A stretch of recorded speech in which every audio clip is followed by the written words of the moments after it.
Hola, ¿qué tal, Miguel? ¿Cómo estás? Hola, muy bien, gracias. Buenas tardes. Estuvo medio complicado esto, ¿no? Pero ya estamos aquí. Qué bueno. Vamos a eso. Muchísimas gracias, Ildefonso, por Gracias a acompañarnos. ustedes. ¿Cuántos tienes inscritos hasta ahorita? Ahorita estamos ya 108. arriba de los 100. ¿Cuántos? Ahorita estamos arriba de los 100 y 50%. Se está cortando, ¿eh? No te oigo. ¿Me escuchan bien ahí? Yo te escucho cortado.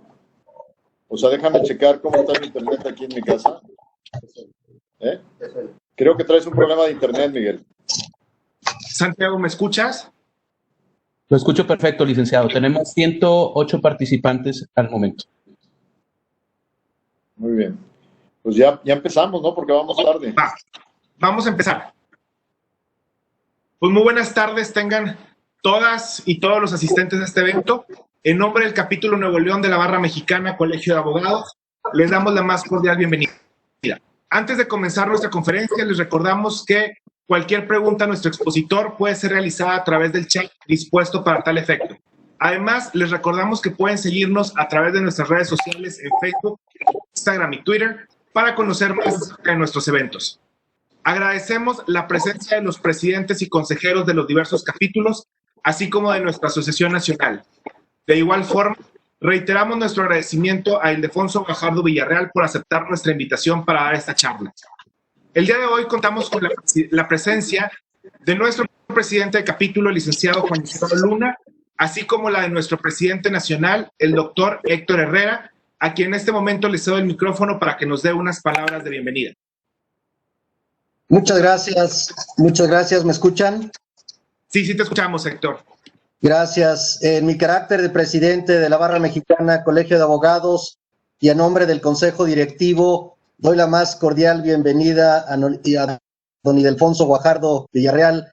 Don Ildefonso, es un verdadero honor tenerlo aquí en la Barra Mexicana. Agradezco también al presidente del capítulo Nuevo León, Juan Isidoro Luna, y a todos los miembros del capítulo Nuevo León. Enhorabuena por este evento y por la gran distinción que nos da don Ildefonso Guajardo participar en este evento.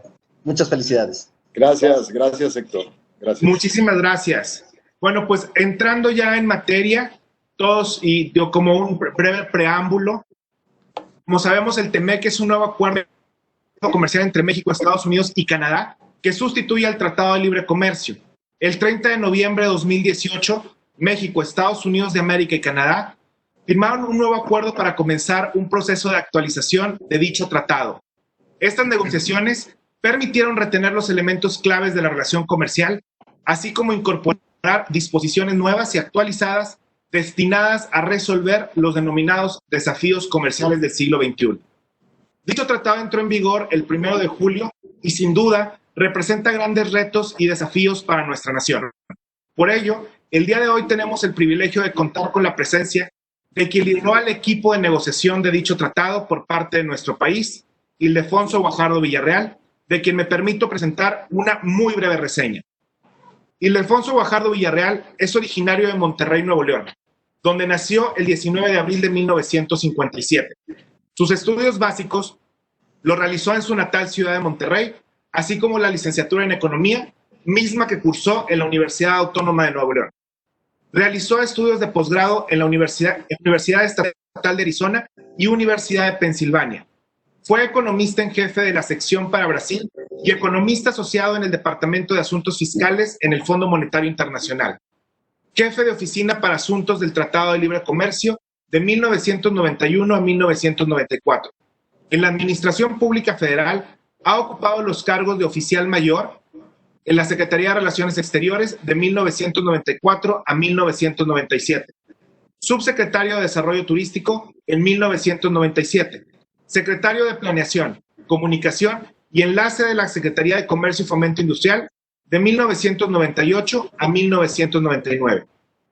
Fue diputado federal en 2 ocasiones y diputado local en 1 ocasión. En el gobierno de Nuevo León fue jefe de la oficina ejecutiva de la gobernatura del 2003 al 2006.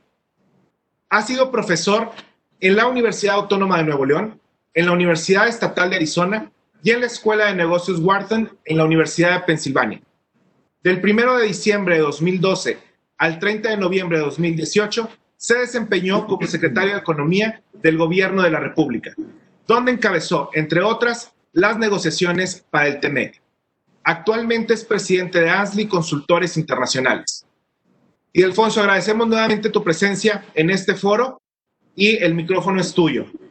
Gracias, Miguel. Muy amable por la invitación. Y la verdad es, aparte de agradecerte, sin duda también agradecer las palabras de bienvenida de Héctor, presidente nacional, y Juan Isidoro, presidente del capítulo de Nuevo León, también saludarlo.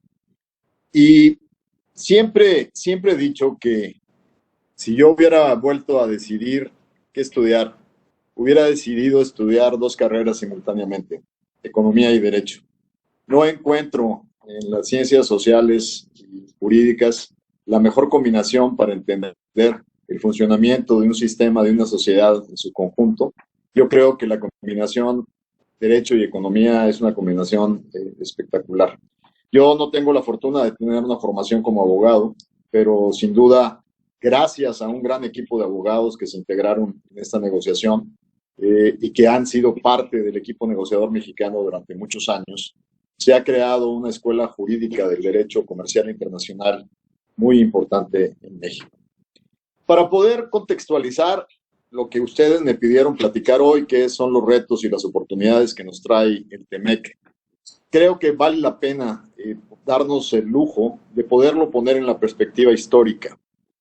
Cómo México toma una decisión, bastante tardía por cierto, de abrir la economía mexicana de una manera gradual y muy lenta, que ocurrió a mediados de los 80s. Fue un voto que se intentó hacer desde la época de los 70s. Todavía estábamos en la administración de un presidente que se llamaba José López Portillo. Y perdió la votación en el gabinete la entrada al famoso GATT, al Acuerdo General de Aranceles de aquella época. No fue sino hasta un sexenio después cuando se logra cambiar de fondo la decisión, pero en un proceso con una gradualidad impresionante. Imagínense, entramos con una apertura que fue tan gradual que los aranceles iniciales para importación, por ejemplo, de granos a México eran arriba de los 500%. Recordemos todos aquellos que tenemos edad suficiente, que ustedes son muchos jóvenes, pero la economía mexicana estaba totalmente cerrada y esa gradualidad era a cuentagotas realmente. No fue sino hasta que se toma una decisión histórica en 1991 de intentar crear la zona de libre comercio más grande del mundo. Y además no solo la más grande del mundo, sino la que haría confluir a 3 países con capacidades de desarrollo muy diferentes, con economías desarrolladas y en vías de desarrollo. Hubo muchos escépticos que consideraban que integrar una zona comercial para el libre tránsito de bienes entre 3 economías tan diferentes no iba a ser posible, pero creo que esas voces se equivocaron. No solo se equivocan, sino que en ese esfuerzo de crear la zona de comercio más grande del mundo, creamos las bases para la reingeniería o la reconstrucción del multilateralismo comercial. Años después fueron los nuevos temas tratados en el NAFTA original, en el TLC de América del Norte, los que sirvieron de elementos fundamentales para crear la Organización Mundial del Comercio. Ese gran reto de hacer esta integración nos llevó, y es muy importante que ustedes como abogados perfectamente lo tienen visualizado. Cuando hablamos de un acuerdo de esta naturaleza, generalmente pensamos solo en quitar los aranceles de tránsito de mercancías, llevar a 0 los impuestos que cobramos por importación y exportación. Pero en ese contexto, las implicaciones de un acuerdo son mucho más allá que simplemente la eliminación arancelaria. Y los grandes beneficios que este acuerdo trajo durante más de 2 décadas, justamente están fundamentados en todos los elementos de innovación y de cumplimiento y fortaleza de certidumbre en áreas como la protección de la propiedad intelectual, como la posibilidad de paneles arbitrales para dirimir violaciones a los derechos de los inversionistas, como generación de mecanismos de solución de disputas en disputas comerciales que puedan darnos la certeza que no vamos a ser juzgados parcialmente solo sobre la influencia de un solo país. Entonces, un acuerdo comercial lleva un marco de certidumbre para la inversión, lleva un marco de certidumbre para dirimir diferencias. O sea, tener un acuerdo comercial no significa que no vamos a tener diferencias, sino que vamos a tener los mecanismos adecuados para dirimir esas diferencias.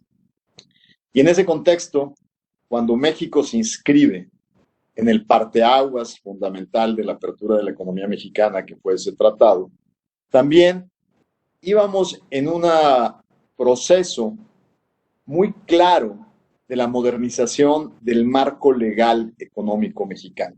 Porque si nos íbamos a integrar con dos economías avanzadas, teníamos que darle una mirada al marco económico legal mexicano. ¿Y qué fue lo que pasó en el inicio de los 90 en México? Nos dimos cuenta, por ejemplo, que Estados Unidos nos llevaba con el Sherman Act más de 100 años de adelanto en las regulaciones para poder contener las formaciones monopólicas, para poder luchar contra las concentraciones, los oligopolios y los monopolios. Entonces, en 1992, creamos el Instituto o la Comisión de Competencia Económica. Lamentablemente la creamos desdentada y sin fuerza.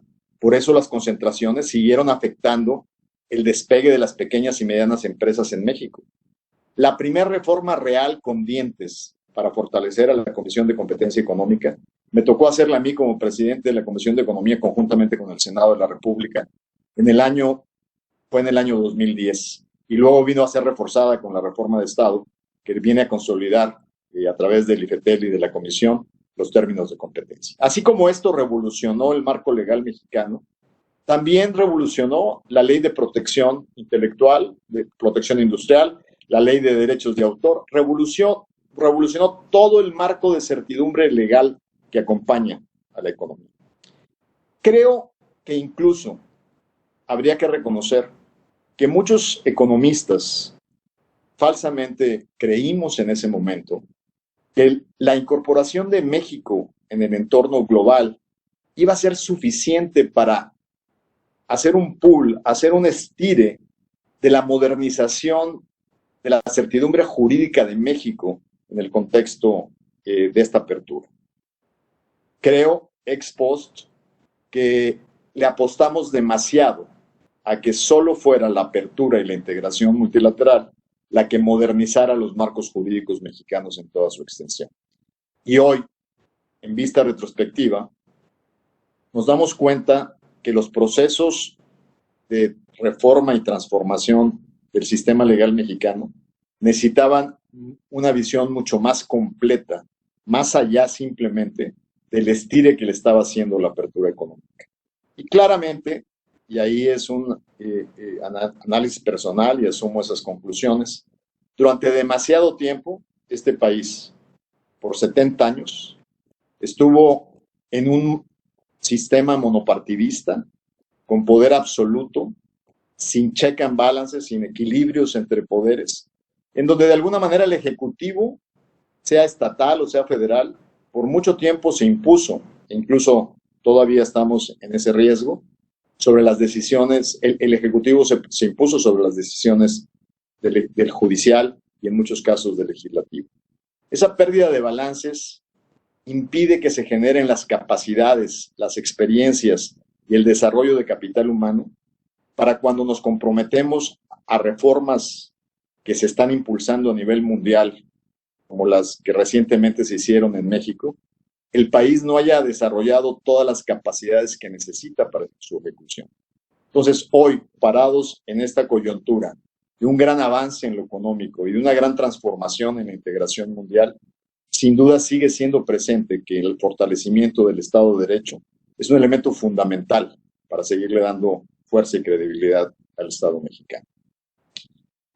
A partir de ese análisis, de ese primer acuerdo que fue sin duda transformador, en donde muchos agentes privados desconfiaban de sus capacidades de competencia, yo fui parte del equipo que negoció ese primer tratado Y recordamos líderes industriales de sectores como el cervecero, como el autopartes, que decían, si abrimos nos van a dar completamente en la cabeza aquí en la competencia, no vamos a tener capacidades de competencia global. Y lo que demostramos en 20 años es que los empresarios mexicanos tuvieron esa capacidad de competencia.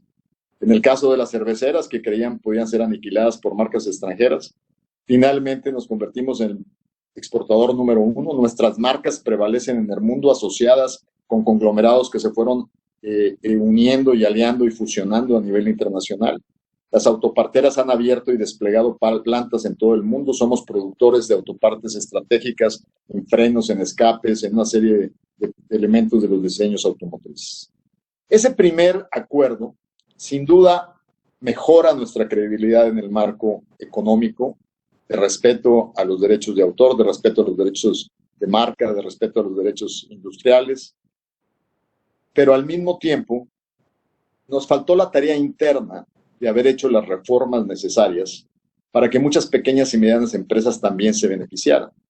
Al no haber hecho la reforma energética en el momento que hicimos el primer acuerdo, al no haber hecho reformas profundas en la operación del sistema financiero, pequeños empresarios que no tienen acceso a fuentes de crédito internacional tenían que pagar tasas diferenciales de interés muy diferentes a las de sus competidores simplemente en Texas, o pagar recibos de electricidad en planta que eran superiores a los de su competencia en otras partes. Todo ello claramente se intenta solucionar con el paquete de reformas que llegaron 2 épocas después. Pero cuando se analizan los tremendos beneficios positivos del acuerdo, nos damos cuenta que sí, generó una gran cantidad de oferta laboral, trabajadores cada vez más preparados, más capacitados, sin duda inversiones fundamentales, incrementos estratosféricos en las exportaciones. El país se convirtió en la plataforma más importante de manufacturas sofisticadas y complejas en América Latina, pero cuando analizamos la participación de las pequeñas y medianas, que son el corazón de las economías en todo el mundo, estas estuvieron menos beneficiadas en el proceso. ¿Por qué? Porque insumos estratégicos estaban concentrados por monopolios, sobre todo en nuevas tecnologías, en telecomunicaciones. Entonces, las rentas monopólicas succionaban lo que podía ser el espacio para el desarrollo del pequeño y mediano emprendedor.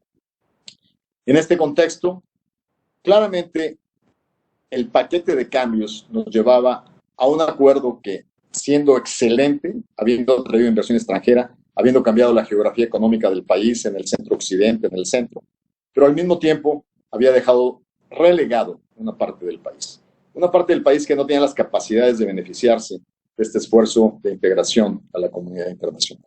El sur-sureste prácticamente estuvo borrado de los beneficios de esta incorporación.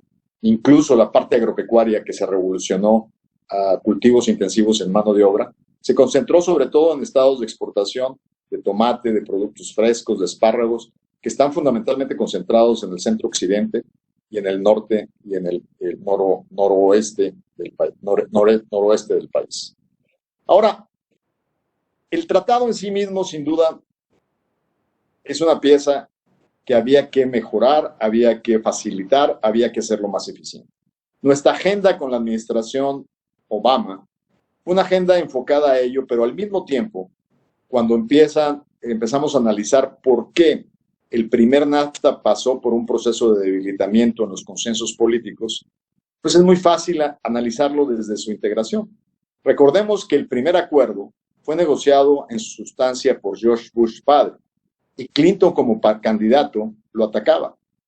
Cuando Clinton gana inesperadamente la presidencia, el gobierno mexicano hace un esfuerzo por mantener a la nueva administración comprometida en el acuerdo, pero Clinton pone 2 condicionantes: incluir un capítulo laboral y un capítulo ambiental, pero como capítulos paralelos, no como capítulos que fueran parte del acuerdo y que estuvieran sujetos al mismo mecanismo de sanciones y de solución de disputas de que estaban sujetos a violaciones comerciales. De esa manera, Clinton puede salvar cara y se convierte en el operador más importante para conseguir a los votos demócratas necesarios. Pero una vez aprobado ese acuerdo, ¿qué pasó?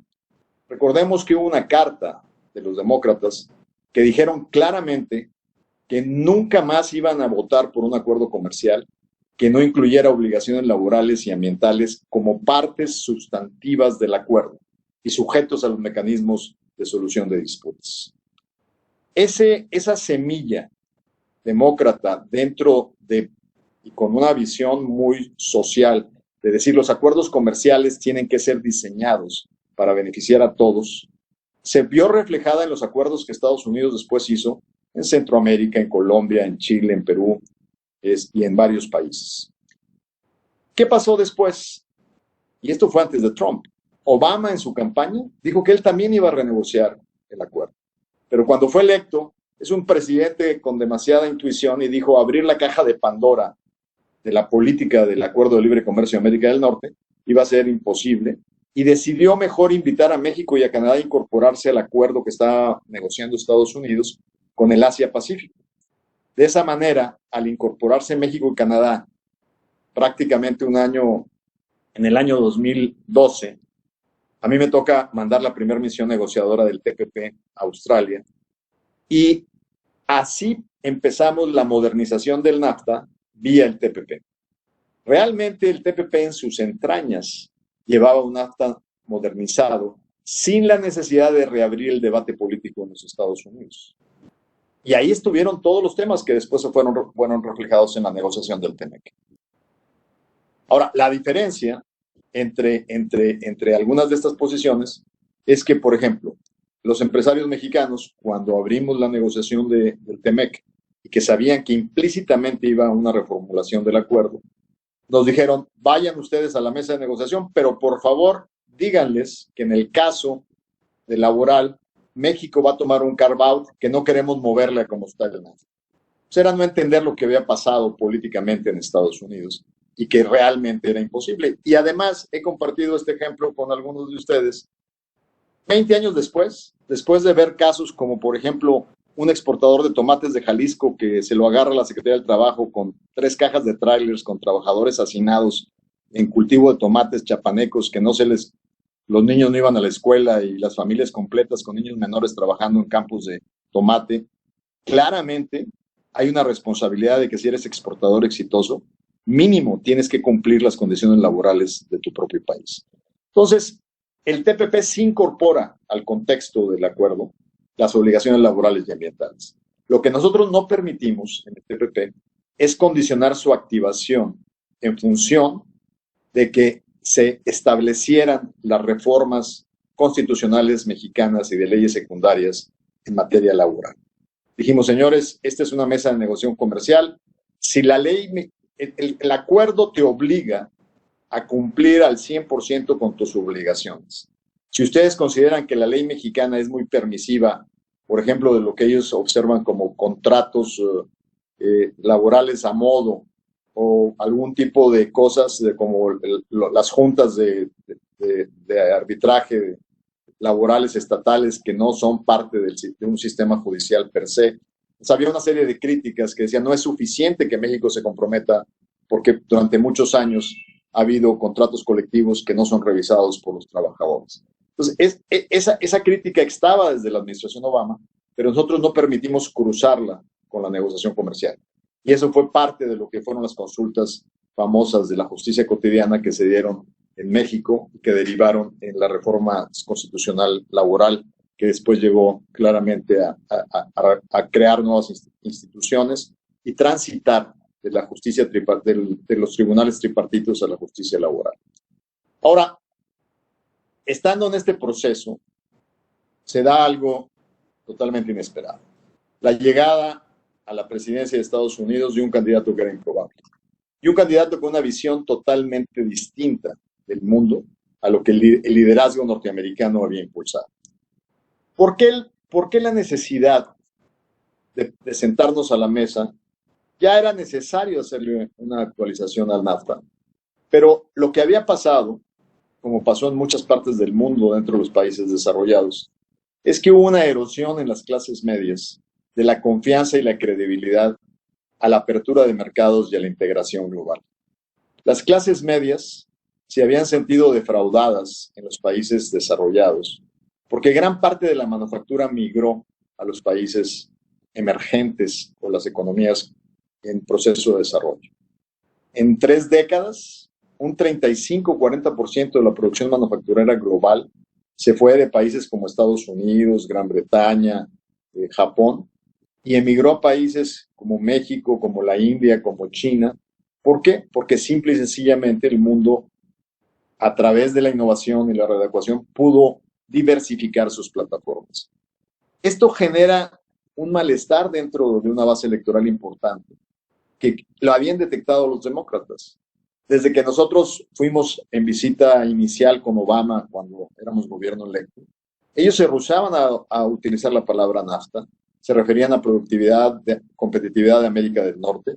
¿Por qué? Porque políticamente en ciertos sectores electorales no se veía bien hablar de un acuerdo que para ciertos sectores había costado empleos. Claro, el responsable no necesariamente era el acuerdo o México, como lo decía Trump en sus acusaciones. Realmente habían pasado muchas cosas que cambiaron la política industrial en Estados Unidos. La incorporación de China a la Organización Mundial del Comercio en el 2000, adicionalmente el proceso de digitalización y robotización que redujo la necesidad de mano de obra por capital invertido. Ustedes vean una planta automotriz hoy y vean hace 10 años y vean cuánto robotización se ha apoderado de las plantas. Pero además también en un sistema donde crece la innovación, en ese mismo periodo de tiempo hubo 12 millones de nuevos empleos en tecnologías de la información y en economía digital.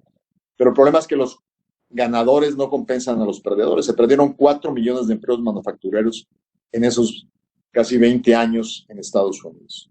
Entonces, electoralmente ya era, como yo le digo, kriptonita el tema del acuerdo.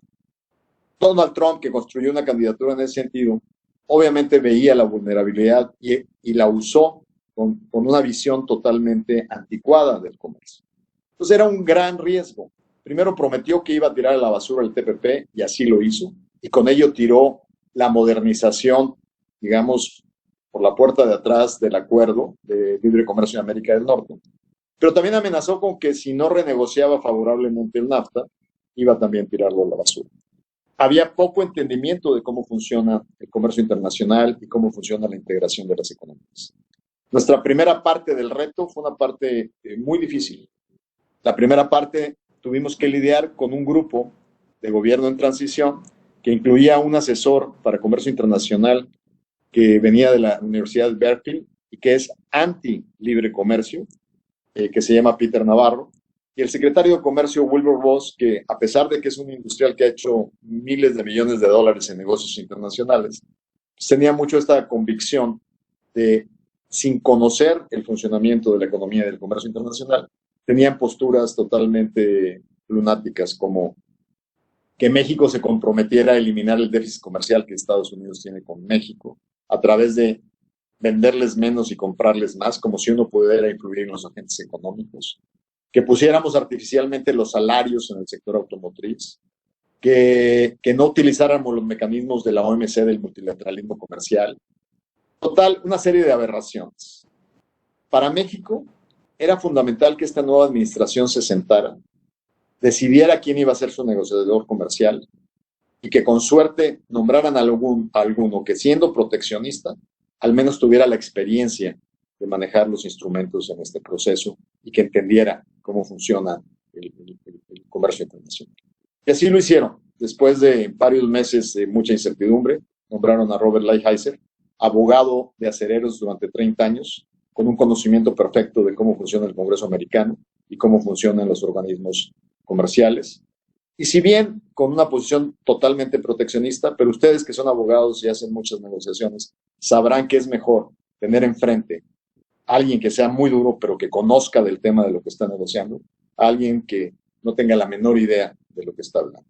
Y así fue como empezamos. La posición de arranque se dio el 17 de agosto del 17 y, como dijo Tom Donahue, el presidente de la Cámara de Comercio, estaba lleno de píldoras venenosas, cosas que eran totalmente disruptivas del comercio internacional.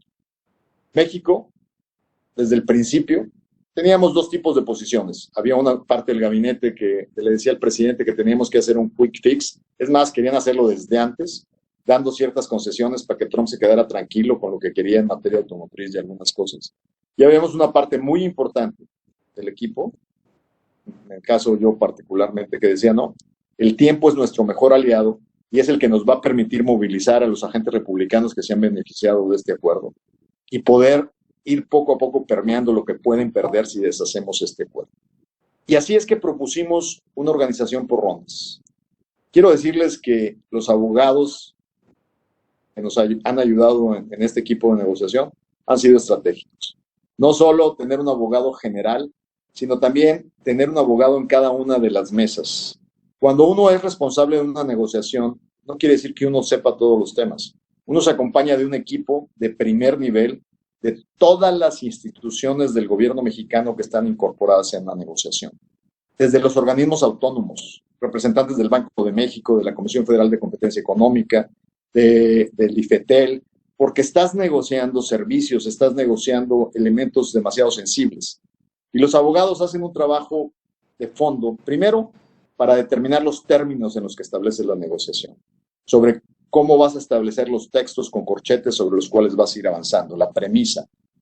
Una negociación puede ir mal desde el momento que defines cuál va a ser el mecanismo sobre las bases que vas a discutir en los puntos de donde están las diferencias, la falta de acuerdos. Y en ese sentido, creo que ese trabajo lo logramos posicionar convenciendo a nuestras contrapartes de que lo primero que necesitaba NAFTA o el TLC de América del Norte era modernización. Y nos pasamos 8 rondas, que fue prácticamente todo el 17, introduciendo a un acuerdo que llevaba 20 años de obsolescencia, temas como comercio electrónico, como tecnologías de la información y la comunicación, todo lo que es la nueva tema de patentes en medicinas biotecnológicas, o sea, ir enriqueciendo un acuerdo que de por sí ya estaba muy nutrido en términos de la relación económica entre los 3 países, pero ir ganando tiempo para darle tiempo a que estas píldoras venenosas pudiéramos cabildearla por diferentes frentes. Era increíble. Su propia industria estaba en contra de visiones que ellos tenían en la industria automotriz. Su propio Congreso republicano no entendía las posiciones de la Casa Blanca porque llegaban desde una perspectiva mercantilista. Total, fue 18 cuando realmente le entramos a los temas torales y entendíamos una cosa muy sencilla.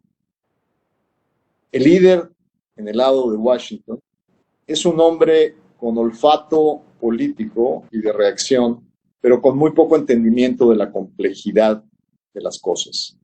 Y en ese simplismo había que identificar cuáles eran realmente aquellos puntos que le pudieran interesar para poder llegar a equilibrios y no romper el libre comercio en América del Norte. Y ahí entendimos que de la posición original, por ejemplo, de Peter Navarro, que decía, no, lo primero que tenemos que hacer en este acuerdo es que nadie fuera de América del Norte se beneficie de él. En este acuerdo hay una parte importante que es las reglas de integración o las reglas de origen. Para que pagues 0 arancel, ¿qué porcentaje de tu producto tiene que ser hecho con partes de América del Norte?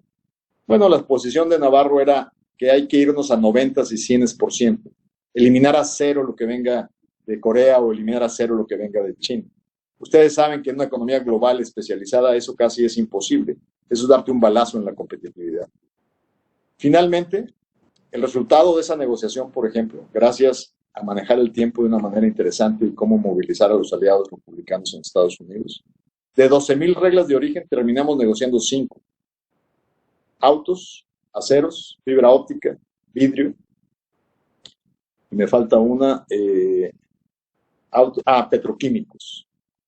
Esas 5 reglas, fundamentalmente 3 de ellas, la industria mexicana estaba encantada por el proceso. Las que fueron muy difíciles fue automotriz y la parte, sobre todo, siderúrgica dentro de automotriz.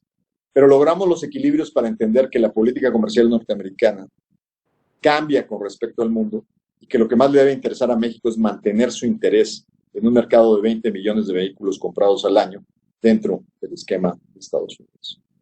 A cambio de entender ese trade-off dentro de un sector estratégico que nos mantenía dentro del mercado, garantizaba el gran crecimiento que tuvimos los últimos 6 años en el sector automotriz y nos compraba una protección, inclusive hasta acciones como la 232, una medida por motivos de seguridad nacional de imponerle aranceles a los autos del 25%.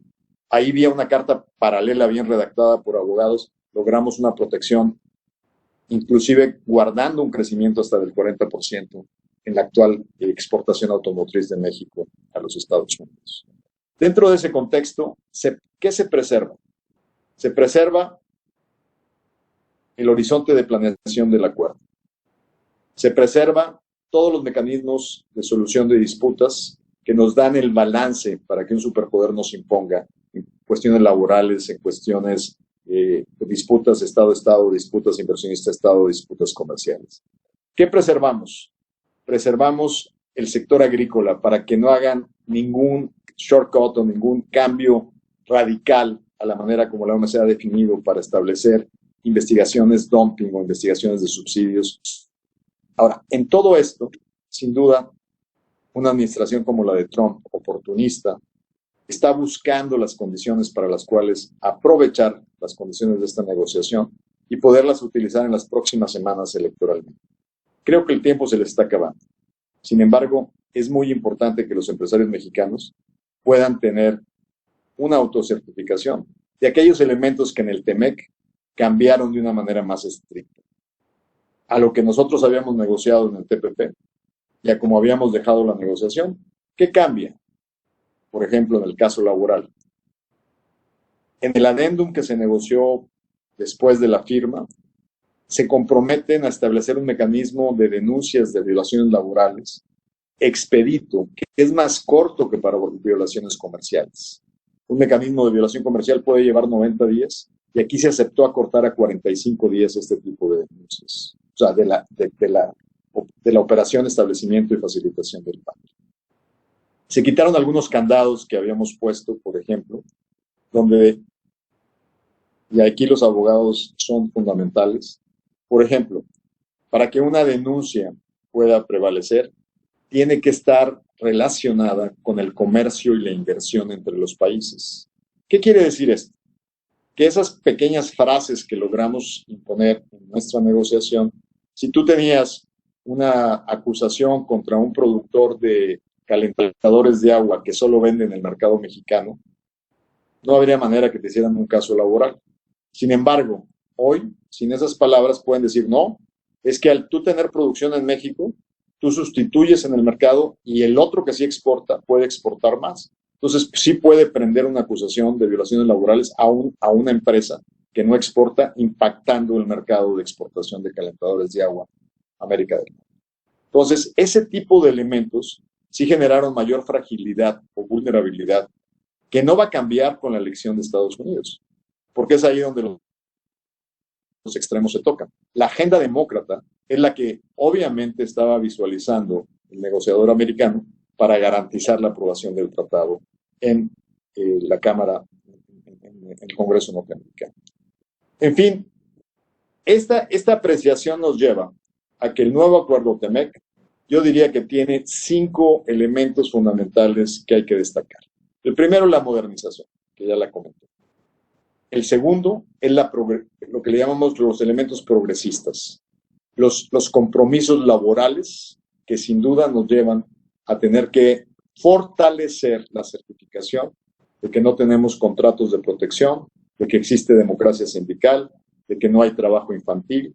O sea, una serie de elementos que va a haber mucho trabajo para abogados laboristas para podernos mantener libres de este tipo de denuncias. Tiene un elemento, aparte del de modernización, aparte del de progresista, tiene un elemento donde se mantiene sin duda el libre comercio en América del Norte. No exento de que haya situaciones. Les comento, estando en el NAFTA anterior, queriéndome presionar para cerrar la negociación, al negarme, nos incluyeron a México y a Canadá en los aranceles de acero por violación, por cuestiones de seguridad nacional.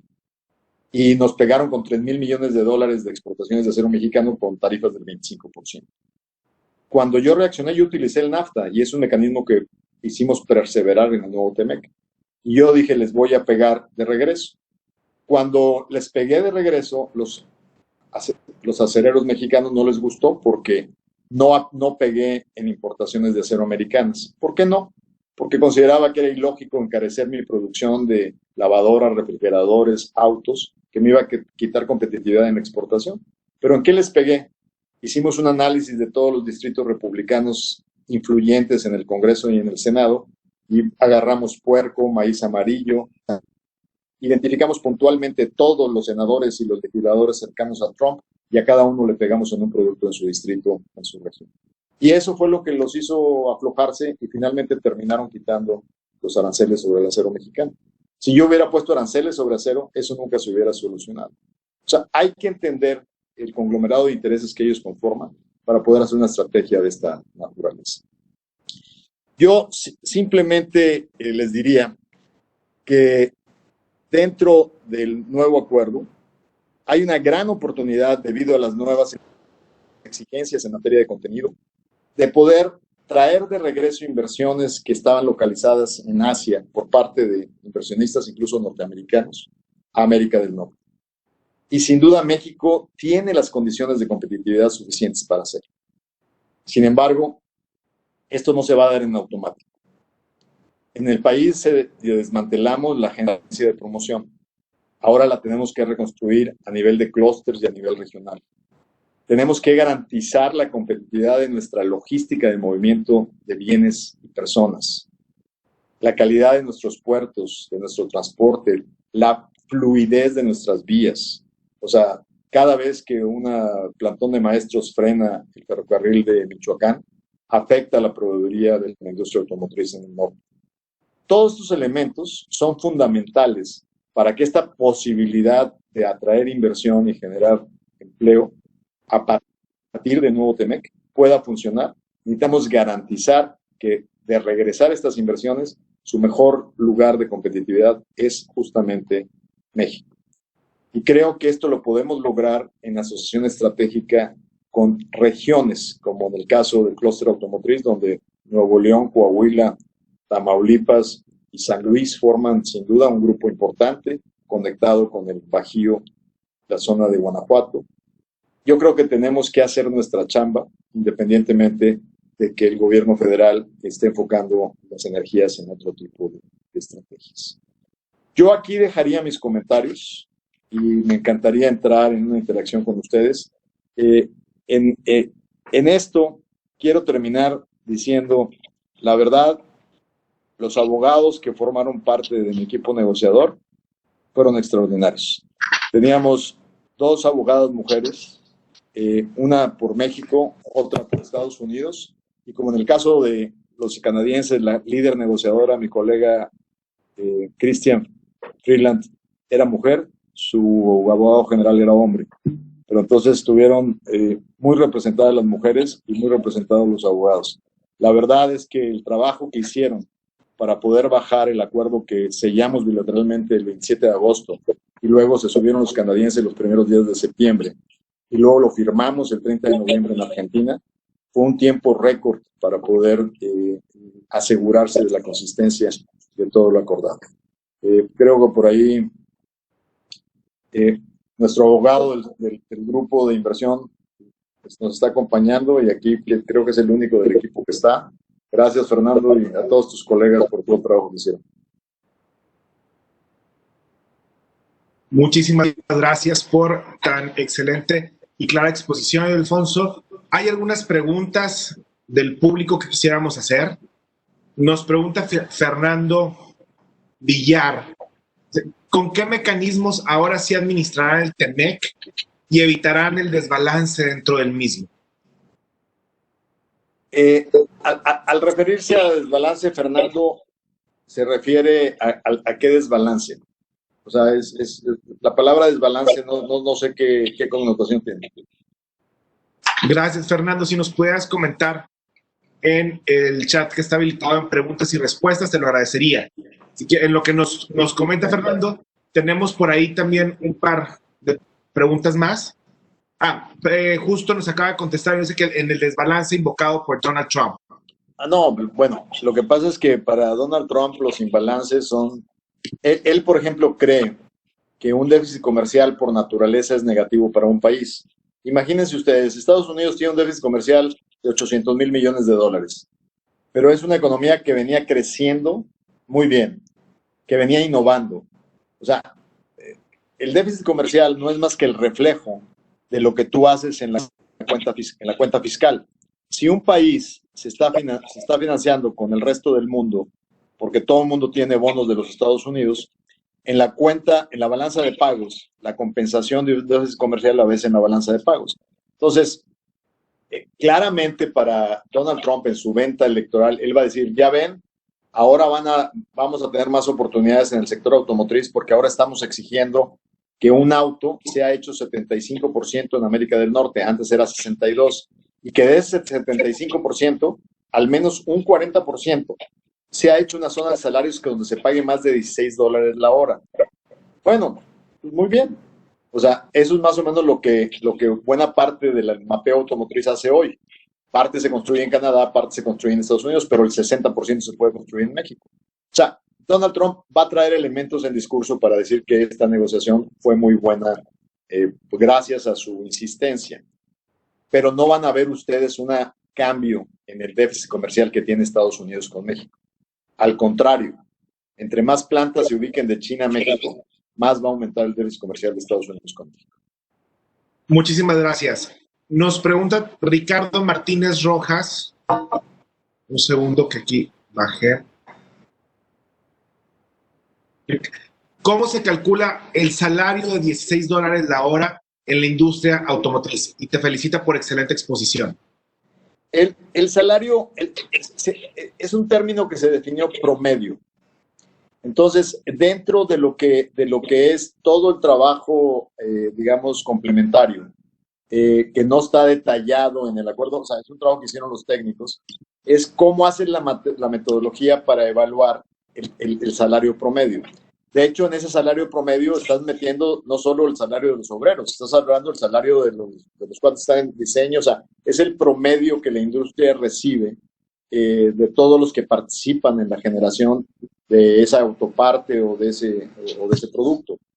Entonces, inclusive no sé si vieron, comunicacionalmente por ahí hubo una comunicación de una empresa japonesa que dijo que ellos estaban considerando cumplir en el tiempo de transición, haciendo un mejor balance de los funcionarios o de los ingenieros que tienen contratados en México. O sea, hay empresas, no necesariamente que va a haber un tremendo incremento de la noche a la mañana de cierto tipo de salarios, va a haber mejora de salarios.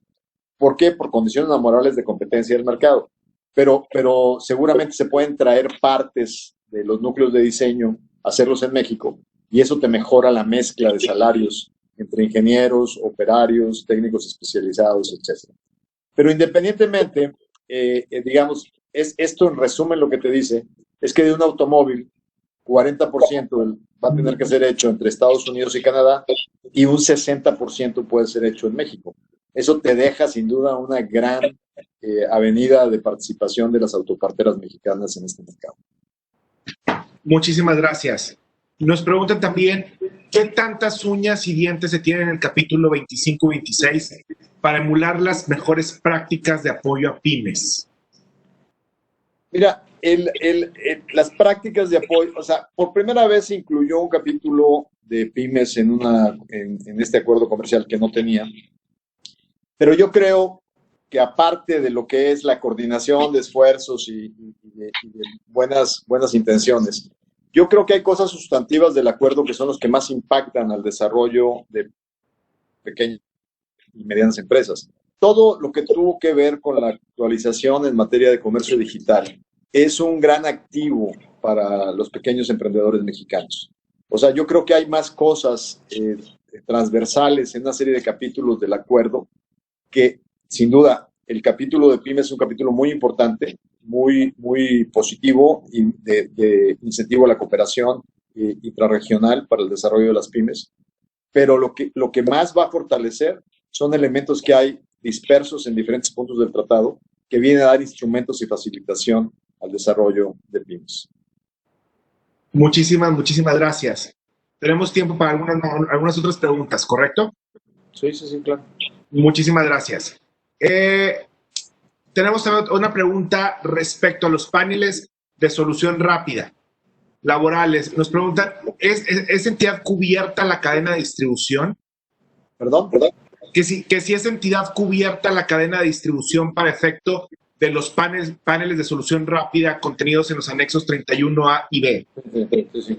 O sea, está hablando la cadena de distribución, está hablando, por ejemplo, si hay una violación, la violación laboral tiene que estar ligada a la empresa que, o sea, si tú estás exportando un coche y ese coche trae autopartes y hay un alegato que una organización, una empresa de autopartes que van incorporados en ese coche de exportación está haciendo violaciones laborales, en este caso, o sea, tú pudieras pedir el establecimiento de un panel expedito para poder dirimir esa acusación. Ahora, hay un listado corto de industrias que como que las pusieron de enfoque, donde está autopartes, minería, etcétera, etcétera, están perfectamente descritas. Esas son las que entiendo, la Secretaria de Economía y la Secretaria del Trabajo están trabajando con el Consejo Coordinador Empresarial para poder asegurarse que las tienen controladas y que están trabajando en esquemas de certificación con las empresas para que no haya sorpresas en ninguno de estos casos. Pues digamos, ese es el término del alcance. No sé si entendí bien la pregunta, pero digamos, tú no tienes que ser exportador directo. Si eres exportador indirecto, también te alcanza esta regulación. Muchísimas gracias. Pregunta Gerardo Prado. ¿Qué tanto riesgo ves en el proceso de inspección de condiciones laborales en México por la intervención de sindicatos norteamericanos? Ese es el gran problema. O sea, yo creo que desde el punto de vista de principio, cualquier tema que nos ayude a fortalecer los derechos laborales de la manera correcta y que mejore el balance de beneficios al sector laboral está muy bien, está perfecto. El tema es el uso inapropiado de excusas laborales, primero para hacer una intromisión de sindicatos extranjeros en México.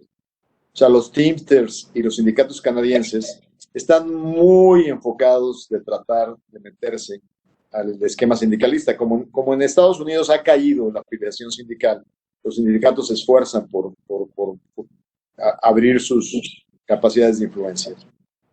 Sin embargo, por eso es muy importante el cumplir con las obligaciones laborales son nuestras propias leyes, no la imposición de ningún tipo de marco legal extranjero.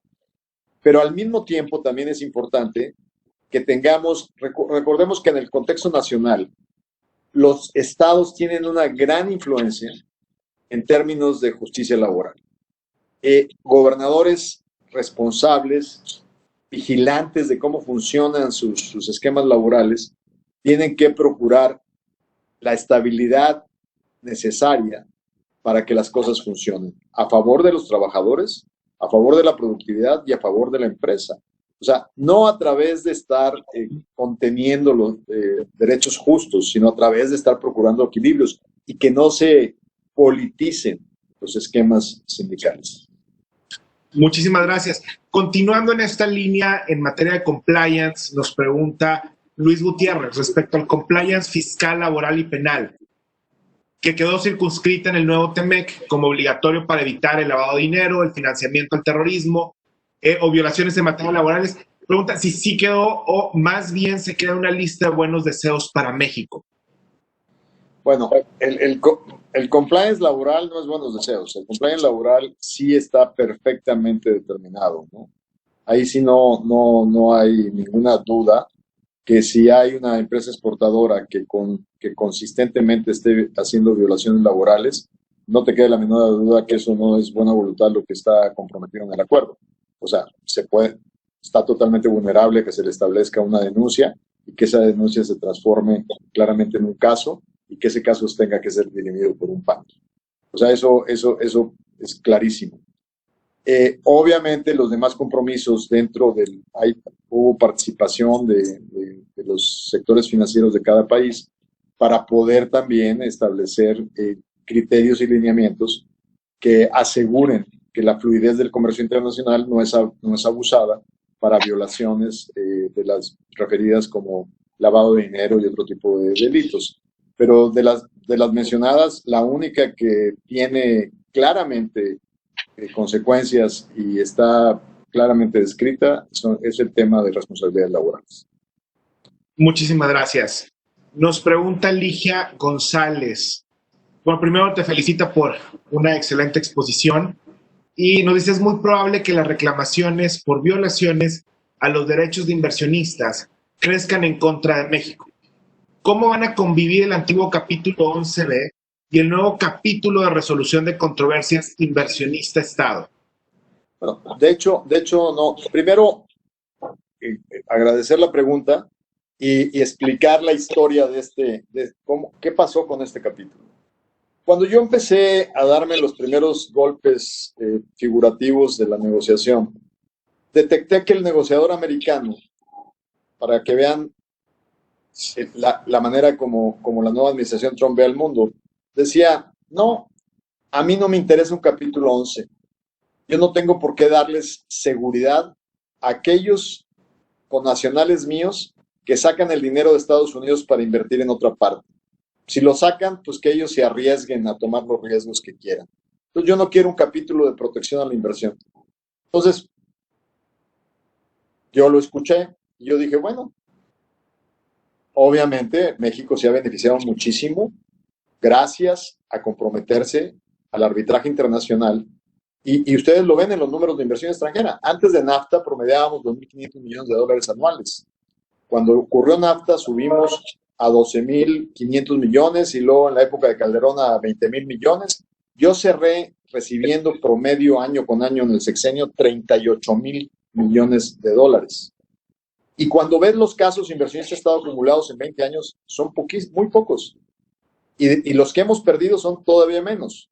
Entonces, la seguridad que te da jurídica, el sujetarte a paneles de solución de disputas e inversionista Estado, te da una credibilidad internacional como atractor de inversiones. Entonces, cuando Lighthizer me dice que a él no le interesa el 11, creyó que yo iba a dedicar capital político a la negociación a defenderlo. ¿Qué pensé? Seguramente se le van a venir a la yugular todas las empresas gringas de petróleo, todas las de ferrocarriles, todas las de telecomunicaciones. Y entonces, ¿por qué voy a gastar yo capital político si este cuate se lo van a ajustar en el Congreso? Claro que mis colegas mexicanos, empresarios, decían, no, ¿cómo? Tú tienes que meter, pero ¿por qué voy a pagar yo políticamente por algo que son los propios inversionistas gringos que tienen que pagar? O sea, ¿por qué voy a presionar yo ahí? Y así fue. Yo me hice guaje, dije, no quieres 11, pues nos quedamos sin 11, órale. Él solito vino de regreso y me pidió un 11 diferente. ¿Cómo me lo pidió? Como era de esperarse. Sobre todo, subrayaron todo aquello que tiene riesgo en materia de concesiones. O sea, sobre todo se fueron a dejar muy fuerte todo lo que es telecomunicaciones, todo lo que es energía, todo lo que es transporte, o sea, ferrocarriles. ¿Y qué es lo que deja los elementos básicos de protección al inversionista? Pues básicamente manufactura. Pero en manufactura, cuando no dependes de concesiones gubernamentales, tu nivel de vulnerabilidad realmente es muy relativo. Entonces, el nuevo capítulo de Inversionista Estado es un capítulo diferente porque está diseñado con dos estándares en términos de cómo, o sea, la visión de la Casa Republicana trumpiana es decir, no queremos que inviertan fuera. Bueno, no van a poder contra un mundo que ya está diseñado así. Claro. O sea, sí van a poder atraer cosas, pero en los nuevos elementos de revolución tecnológica, todo aquello donde tengan una ventaja comparativa. Pero eso de regresar a empleos que ya se fueron, eso es imposible. Yo a veces les decía, si ustedes quieren que la industria de autoparte regrese a Estados Unidos, lo que van a regresar son robots, porque es más barato diseñar un robot que contratar un empleado con la calidad de mano de obra que hay en Estados Unidos.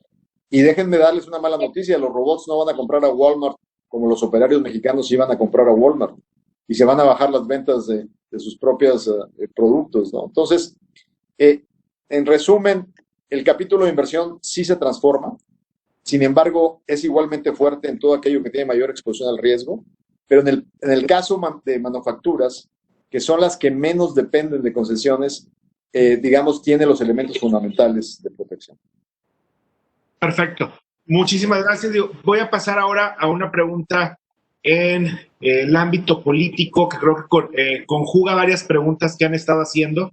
Entonces, la idea es, tomando en consideración que algunos demócratas votaban en contra del TEMEC y que Trump lo está anunciando como un logro político, como parte de su campaña y de su estrategia en rumbo a las reelecciones, ¿sería más conveniente para nuestro país que ganara Trump en caso concreto de la implementación, una mejor o correcta implementación del TEMEC?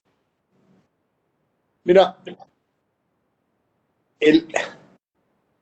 es una pregunta muy difícil. Es una pregunta muy difícil y te la voy a contestar. Primero, México es parte de un sistema global de pesos y contrapesos. Al ser una economía emergente, nos interesa un mundo con balances, un mundo con potencias mundiales responsables, un mundo con una arquitectura con certeza. Y Trump no representa eso. Trump sacó a los Estados Unidos de la arquitectura global y está generando un caos a nivel internacional. Yo te pudiera decir simplistamente de que conociendo a Trump, seguramente lo que nomás nos conviene, de punto de vista egoísta, para que no se nos abran más frentes, es que gane Trump y ya este es uno malo, pero conocido, y que sabemos cómo lo podemos torear. Pero yo creo que al fin del día es un boomerang que nos va a golpear a nosotros mismos. No podemos pensar en esa forma. La ventaja de un nuevo liderazgo en Washington es que puede tener una visión de reponer el liderazgo de Estados Unidos en el terreno internacional y darle más certidumbre a la conducción del mundo. Sí, Biden no pone en riesgo en absoluto el acuerdo, porque este acuerdo fue votado por los demócratas, pero sí va a cambiar el tipo de presiones que vamos a tener en la agenda bilateral. Vamos a tener más presiones en temas de derechos humanos, de derechos laborales, de temas ambientales, porque la agenda demócrata sí es. La agenda republicana es distinta y es más simplista. Pero yo te diría que no importa quién gane, la agenda bilateral México-Estados Unidos es ya tremendamente compleja. Y no porque haya ganado Trump, es tremendamente compleja porque es un fenómeno global. Los electorados están desorientados en función de qué significa para ellos el esquema de globalización. Y eso es lo que nos está dando el resultado del voto de Brexit en Gran Bretaña, el que haya llegado Bolsonaro a la presidencia de Brasil. O sea, estamos viendo consecuencias de un sistema de globalización que no pudo traducirse en beneficios directos para segmentos importantes de la población. Entonces, el mundo sin duda tiene que reconstruirse de una manera distinta y tenemos que al menos tener liderazgos responsables en las superpotencias que ayuden a hacer una conducción de un proceso ordenado. El problema con el presidente Trump es que no entiende las consecuencias de las decisiones que toma más allá de sus fronteras. Perfecto. Muchísimas gracias. Y yo creo que una pregunta más que tenemos del público, porque sabemos que tenemos el tiempo un tanto limitado. Gabriel Deschamps nos hace llegar esta pregunta. ¿Qué efectos podría tener el eventual retroceso en el uso de energías limpias en la exportación de mercancías, cuyos procesos de producción involucren fuentes de energías fósiles contaminantes? Mira, el tema aquí claramente, una de las cosas interesantes es que la administración Trump, podrán ustedes entender que no tenía ningún interés de hablar de calentamiento global. O sea, si aquí vamos por un camino no muy adecuado en materia de energías alternativas, allá Trump andaba peor, o sea, abriendo el camino para minas de carbón y una bola de cosas también echando para atrás los avances que habían hecho los demócratas en materia de energías limpias. Y así es que el acuerdo hacia los mercados que más nos interesan no tiene grandes limitantes desde el punto de vista de esquemas productivos. Sin embargo, obviamente, están claramente definidos aquellos acuerdos globales que tenemos que respetar. Creo que se llaman los famosos MUMAS, ¿no? Los acuerdos multilaterales en materia ambiental. Y ahí lo que hicimos fue estandarizar aquellos que estábamos comprometidos los 3 países, pero recuerden que Estados Unidos es el país que menos se ha comprometido con acuerdos multilaterales de tipo ambiental. Entonces, no tendría yo una gran preocupación en corto plazo, a menos de que llegáramos a extremos de condiciones de uso de energías contaminantes que transformen radicalmente los esquemas productivos. Pero creo que no es una parte que nos va a llevar a una gran preocupación. Yo me preocuparía más por los temas laborales. Muchísimas gracias. Y bueno, como última pregunta, por el tiempo, ¿considera que el nuevo marco normativo en materia de propiedad intelectual es suficiente y obedece al fortalecimiento de las empresas mexicanas que pudieran aprovecharse de ellas, o bien únicamente se buscó homologar el marco normativo estadounidense con el nuestro? No, México ya había avanzado muchísimo. Tenemos varios capítulos que incluyen la protección a la propiedad intelectual. O sea, creo que el más relevante, el más, digamos, impactante, debe de estar en materia de todo lo que es el desarrollo de farma, que es patentes fundamentalmente. En el tema de patentes, prácticamente adoptamos las regulaciones estándar de la OMC, donde hay un límite máximo que se puede extender una patente. Se consideraron elementos en farmoquímicos que ya veníamos practicando. Uno de los organismos que más se modernizó con grandes resultados entre el 12 y el 18 fue COFEPRIS, con un gran reconocimiento internacional de sus procedimientos y sus formas de hacer autorizaciones, investigación y poder llevar productos al mercado.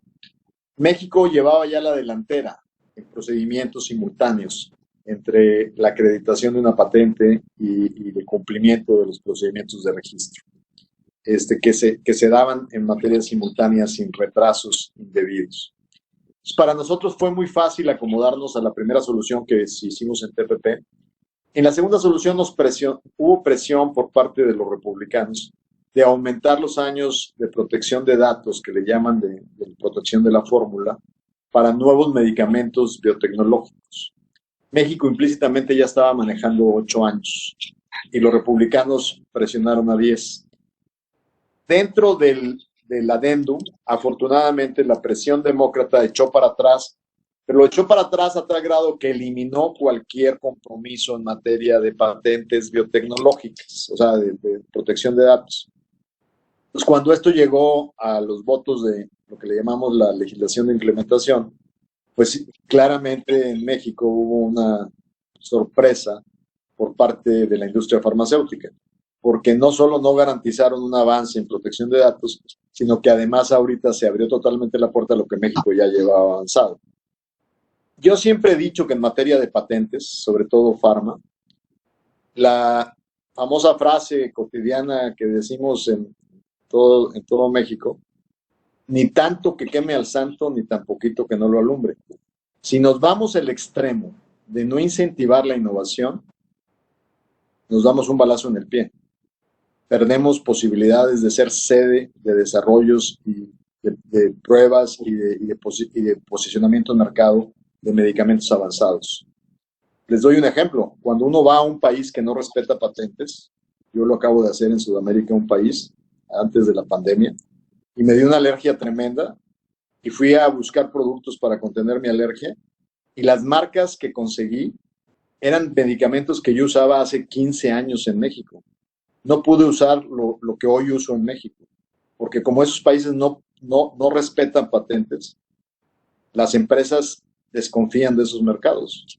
Entonces, sí hay un equilibrio entre tampoco darles demasiadas facilidades para que roben a los consumidores y a los pacientes, pero también no hay que ser gandallas y quitarles la posibilidad de una retribución justa a la innovación y el desarrollo. Perfecto, muchísimas gracias. Nos llega por ahí una última pregunta que me gustaría hacer sobre, teniendo en cuenta o teniendo ya muy de frente las elecciones en Nuevo León, ¿cómo puede nuestro estado impulsar y beneficiarse del TEMEC? Ya muy en particular Nuevo León. Nuevo León está súper posicionado en el sector de exportación de manufacturas de alto nivel. Gran parte del empleo generado en Monterrey depende del sector exportador. Creo que tenemos grandes posibilidades y aquí es donde yo aconsejo que independientemente de lo que haga o deje de hacer el gobierno federal, las autoridades estatales hagan un programa de promoción conjuntamente con los desarrolladores de parques industriales, con los diferentes clústeres del Estado, para salir agresivamente a buscar relocalización de inversiones de Asia hacia Monterrey. Yo creo que tenemos que aprovechar esta oportunidad al máximo de seguir generando condiciones de seguridad física y personal, de rediseñar los esquemas educativos a partir de esta pandemia con la educación en línea y seguir construyendo recursos humanos de alta calidad. O sea, hay toda una agenda que se puede desarrollar a nivel local de la mano de los empresarios para poder hacer de Nuevo León uno de los centros más poderosos en atracción de nuevas inversiones. Muchísimas gracias. Gracias. Muchísimas gracias, Ildefonso, por tan clara y puntual exposición. Le cedo la palabra a nuestro presidente del capítulo, Juan Isidoro, por si tuviera algunas palabras para cerrar. Muy buenas tardes, Ildefonso, ¿cómo estás? Muchísimas gracias. Quiero saludarte. Igualmente, señor. Muchísimas gracias por tu magnífica exposición, por tu generosa disposición para apoyarnos aquí en el capítulo, por tus agraciados conceptos para los abogados. No es sencillo encontrarlos en este medio, y menos de alguien tan distinguido como tú. Muchísimas gracias por lo que nos toca a todos. Aquí estamos todos muy entusiastas y muy activos tratando de impulsar todos estos conceptos que has vertido, tratando de colaborar con la inversión y ayudar en lo que nos toca como abogados a respetar precisamente el Estado de Derecho para facilitar las inversiones que todos sabemos que son fundamentales para el desarrollo de nuestro país, nuestro Estado, que tanto queremos, que tanto quieres. Estamos convencidos de ello.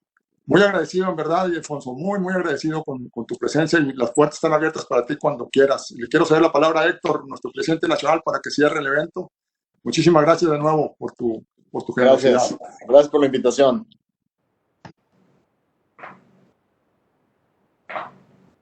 Muchísimas gracias, Juan Isidoro.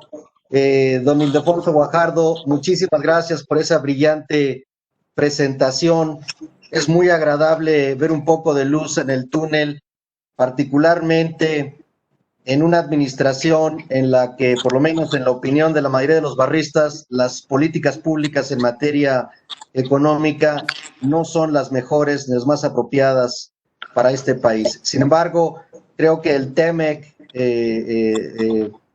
es una oportunidad muy interesante para que el sector privado y en el ámbito estatal se puedan hacer actividades sumamente interesantes, y coincido con independencia de lo que haga el gobierno federal. Lo comento porque la Barra Mexicana se ha pronunciado en varias ocasiones en contra de políticas públicas que se han implementado, en contra de varias leyes con las que no estamos de acuerdo, y seguiremos levantando la voz porque creemos que el deteriorado Estado de Derecho está empeorando y no está mejorando. Y el tema de la economía de alguna manera tiene un impacto directo en el comportamiento social, en la delincuencia y otros efectos que debemos revertir, y ciertamente seguiremos impulsando un mayor desarrollo económico. Yo celebro que se toquen estos temas como el TEMEC, que verdaderamente generan esperanza para el empleo, para el crecimiento económico, y pues la mejor de las suertes en los próximos años, porque las perspectivas económicas no son las mejores en nuestro país, pero oportunidades como este Tratado de Libre Comercio y todo lo que representa en estudio, involucramiento de abogados y otros sectores va a ser sumamente interesados. Muchísimas gracias, Juan Isidoro, por esta iniciativa, Muchísimas gracias a todo el capítulo, a Miguel Ángel Valdés por esta moderación. Muchas felicidades. Muchísimas gracias. Alfonso, no me resta más que agradecerte a nombre del capítulo Nuevo León de la Barra Mexicana Colegio de Abogados y en particular a título personal tu gran disposición por habernos brindado tan brillante exposición. Gracias por la invitación. Gracias. Muchas gracias. Agradecemos a todas y todos los asistentes a esta plática y los invitamos a seguirnos en nuestras redes sociales para conocer acerca de nuestros próximos eventos. Muchísimas gracias.